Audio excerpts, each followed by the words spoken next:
14h30, 15h30, l'heure du crime sur RTL. Jean-Alphonse Richard. C'était à la fin de l'automne 1994. J'ai conduit jusqu'ici ces deux femmes que je ne connaissais pas et je les ai tuées. Bonjour, lui-même affirme ne pas se souvenir du nombre exact de femmes qu'il a assassinées. Et pourtant, pendant 20 ans, en Sibérie, Mikhail Popkov aura tué pas moins de 83 femmes. Celui qu'on surnomme le loup-garou d'Angarsk est à ce jour l'un des pires tueurs en série de Russie. Un homme qui, durant toutes ces années, 1992-2012, aura esquivé les recherches, caché derrière son uniforme de policier et profitant du désordre régnant dans l'administration russe au lendemain de l'écroulement de l'URSS. Des crimes abominables, mais sur lesquels les autorités ont fermé les yeux. Popkov a ainsi bénéficié d'une incroyable impunité jusqu'à ce qu'il soit enfin arrêté et qu'il réponde de ses actes devant des juges. Comment Mikhail Popkov a-t-il pu perpétrer un tel massacre sans être inquiété? Combien a-t-il fait de victimes, le décompte exact n'étant toujours pas arrêté? Qui est cet homme qui décidait d'ôter la vie et qui, à cause d'un simple détail, se changeait en loup-garou? Nos invités apporteront des réponses à ces questions. 14h30, 15h30, l'heure du crime sur RTL. Aujourd'hui, dans l'heure du crime, la trajectoire inouïe du russe Mikhail Popkov, l'un des pires tueurs jamais recensés. Histoire qui commence au tout début des années 90, à 5000 km à l'est de Moscou, dans une ville de Sibérie. En ce mois d'octobre 1992, le corps d'une femme est retrouvé tout juste dissimulé sous un bouquet de bouleaux, posé à même le sol froid, recouvert d'une fine pellicule de neige. Elle a été laissée ici, non loin de la route, à la proche périphérie d'Angarsk, 200 000 habitants, une ville industrieuse de Sibérie. La victime a été frappée à la tête d'un coup d'un marteau et mutilée avec un objet perforant qui pourrait être un tournevis. Elle a très probablement été violée, le corps est en partie dénudé.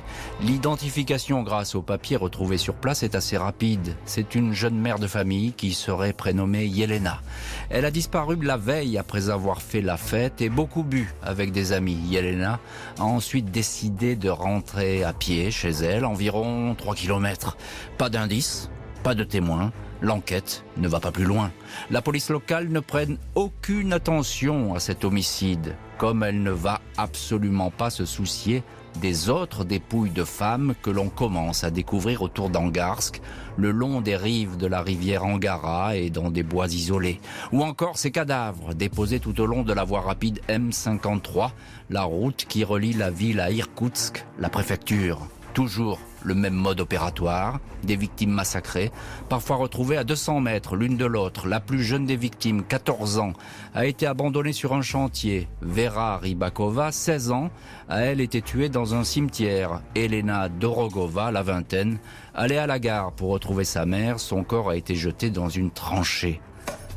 Les morts de jeunes filles et de femmes s'enchaînent, mais peu importe, la police d'Angarsk a d'autres chats à fouetter. Depuis l'écroulement de l'URSS, la région connaît une vague de violence sans précédent, digne des pires heures du Far West. On ne compte plus les règlements de compte entre bandes sur fond de toutes sortes de trafics. Dans ce décor où la loi ne s'applique plus, les victimes de celui qu'on commence à surnommer le maniaque d'Angarsk ou encore le loup-garou, ces femmes ne semblent pas compter. Les autopsies se contentent d'établir que les victimes avaient souvent consommé de l'alcool, de quoi classer l'affaire au rayon des querelles conjugales. Là où on constatait le plus de décès, c'était au mois de mars, lorsque la neige fondait et laissait place à la boue, racontera l'ancien inspecteur du commissariat central Dimitri Kiminowski au journal Le Parisien. En 6 ans, presque une trentaine de victimes. De toute évidence, le tueur est un désaxé qui frappe le plus souvent la nuit. Il se déplace en voiture, n'utilise pas d'armes à feu, uniquement des outils de bricolage ou des gourdins. Il a la certitude de ne pas se faire repérer. Dans la nuit du 27 au 28 janvier 1998, le maniaque d'Angarsk est à nouveau en chasse. Vers 21h, alors que la ville est plongée dans un froid glacial et une nuit noire, il repère une jeune femme qui marche à proximité d'un restaurant. Svetlana Misvicius, 18 ans, a loupé le dernier tram. L'homme s'approche et lui propose de la raccompagner. « Je me souviens de ses bottes », racontera Svetlana, première rescapée à fournir de précieux détails. Le conducteur roule quelques kilomètres puis lui assène soudain un coup brutal en plein visage. La voiture s'arrête, l'homme la sort de l'habitacle en la tirant par les pieds et les cheveux. Il commence à la tabasser. La jeune femme a entrevu un immeuble tout proche, elle crie. Son agresseur prend la fuite, court répit. Elle parvient à rejoindre un groupe de personnes qui finissent par la laisser seule. Quand elle reprend son chemin, l'homme se jette à nouveau sur elle. Il la cogne contre un arbre, la laisse pour morte. Elle se réveille le lendemain, grelottant et en simple culotte. On pensait qu'elle avait cessé de respirer. Elle est à la morgue. Avec le témoignage de Svetlana, la police locale est contrainte de se mobiliser et la justice va enfin consentir à déclencher des investigations. Pas de quoi toutefois interrompre la macabre frénésie d'un tueur qui, de toute évidence, a le sentiment d'être intouchable. Après le témoignage de Svetlana, la miraculée laissée pour morte par le tueur, sa mère doit se battre pendant 6 mois pour qu'une enquête soit enfin ouverte. La procureure d'Angarsk finit par accéder à cette requête.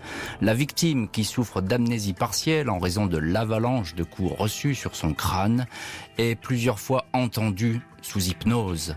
Les souvenirs qu'elle exprime laissent à penser que l'agresseur, notamment à cause de sa tenue et de son attitude, pourrait être un membre des forces de l'ordre, un policier. Pas question de laisser prospérer de telles déclarations qui pourraient causer un scandale retentissant. Il est donc décidé de régler l'affaire le plus discrètement possible. 7 policiers, parmi lesquels le dénommé Mikhail Popkov, sont entendus et mis hors de cause. Le procureur régional d'Irkoutsk, la préfecture, trouve toutefois la manœuvre suspecte et délègue sur place son meilleur adjoint, Nikolaï Kitaev. Ce magistrat a déjà fait arrêter un serial killer qui ciblait les plus faibles, les enfants et les vieillards. Quand il débarque à Angarsk, à l'automne 1998, Kitaev découvre un dossier d'enquête vide, indices perdus, témoignages introuvables, victimes faussement identifiées. Il sait simplement que le meurtrier frappe à la hache, au marteau, au couteau, au tournevis et au gourdin. 8 décembre 1998, Nikolaï Kitaev dresse un portrait du suspect recherché, portrait qui, avec le recul, est saisissant de vérité. Il décrit un homme de type caucasien qui connaît parfaitement la région. La ville d'Angarsk et ses environs semblent n'avoir aucun secret pour lui. C'est un bon connaisseur de la vie nocturne. Il se déplace dans sa propre voiture. Il repère ses victimes près des bars ou des restaurants qui ferment à des heures tardives. Des femmes qui apparaissent comme des proies faciles dès lors qu'elles ont consommé de l'alcool. Des femmes qui ne disposent pas de moyens de transport. Le criminel serait né entre 1960 et 1969. Il aurait donc à cette époque moins de 40 ans. Kitaev estime que ce maniaque est un homme qui déteste les femmes et a décidé de les tuer. Il pourrait s'agir d'un mari trompé. Il n'utilise jamais la force pour faire monter ses victimes à bord et se montre même poli. Le magistrat est persuadé que le loup-garou est un policier. Il ne se doute pas que cette conclusion va rendre son enquête impossible. Début 99, il se voit déchargé des investigations après avoir écrit que la police locale fait de la résistance ouverte sur ce dossier. Enquête ou pas enquête, le tueur d'Angarsk a le champ libre. Il assassine désormais les femmes avec une cadence et une régularité inédite. Il lui arrive de tuer les femmes 2 par 2. Octobre 1998, Tatiana Martinova et son amie Yulia Kuprikova, toutes deux âgées de 20 ans, sont retrouvées découpées le long de la route M53, des corps tellement martyrisés que les cercueils seront présentés fermés aux familles. Juin 2000, Maria Lizina et Lilia Pashkovskaya, 35 et 38 ans, subissent un sort identique sur la route d'Irkoutsk. Entre-temps, une deuxième miraculée a été entendue. Evgenia Protasova a elle aussi été laissée pour morte en juillet 99. Elle aussi a été tabassée au point de ne plus pouvoir marcher et de perdre la mémoire. Elle se souvient toutefois que son agresseur lui a montré une carte de police. quand elle a voulu descendre. Il a tenté de l'étrangler, l'a frappée et l'a abandonnée sans connaissance. Le chef de la brigade criminelle d'Angarsk, le policier Chestopalov, est chargé de l'enquête. Il interroge alors le dénommé Mikhail Popkov, policier auxiliaire, discipliné, amoureux de l'ordre, toujours impeccable, habitué à patrouiller en ville à bord de sa Lada Niva personnelle. Chestopalov le trouve bizarre et un peu bavard. L'épouse de Popkov indique que son mari n'est pas un violeur, il serait d'ailleurs impuissant depuis qu'il souffre d'une syphilis. Popkov est un élément bien noté, il est relâché. Mikhail Popkov attire les soupçons, mais il n'est pas prêt d'être arrêté. Dans une ville oubliée, en proie à la désorganisation, il va encore glisser entre les gouttes et va pouvoir continuer pendant de longues années encore à tuer en toute impunité. Malgré les doutes et un long interrogatoire mené par le chef de la brigade criminelle d'Angarsk, le policier Mikhail Popkov n'est pas inquiété. On cherche quand même à se débarrasser de cet élément encombrant. Il a été réduit au seul rôle d'assistant opérationnel. Popkov sert de chauffeur et d'homme à tout faire aux enquêteurs. Il va ainsi lui arriver à plusieurs reprises de se rendre sur les scènes de ses propres crimes. Parfois, Popkov indique qu'il veut reconnaître le lieu pour être sûr de conduire l'équipe au bon endroit. Sur le double crime de Maria et Lila, il peut ainsi récupérer son badge de policier qu'il avait égaré la veille. Il racontera que lors de cette reconnaissance, l'une des femmes respirait encore. Il avait achevé à coups de pelle.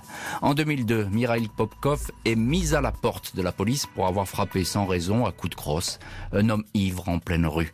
On le retrouve agent de sécurité dans une usine pétrochimique, puis reconverti dans le commerce de véhicules, allant chercher des voitures d'occasion jusqu'à Vladivostok. On croit alors que le loup-garou d'Angarsk a disparu, peut-être est-il mort. Il a en fait élargi son rayon d'action. Même si le maniaque se fait soudain moins voyant dans sa région de prédilection, le comité d'enquête russe, équivalent du FBI américain, reste sur sa piste.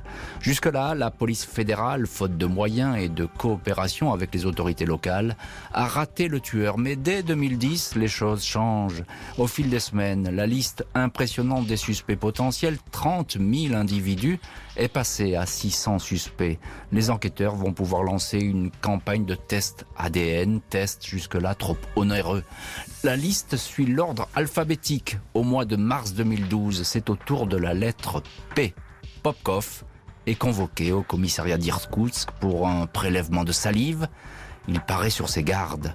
2 semaines plus tard, les résultats tombent. Le profil génétique de Popkov correspond à 100% aux traces retrouvées sur au moins 2 scènes de crime, et notamment sur un préservatif oublié.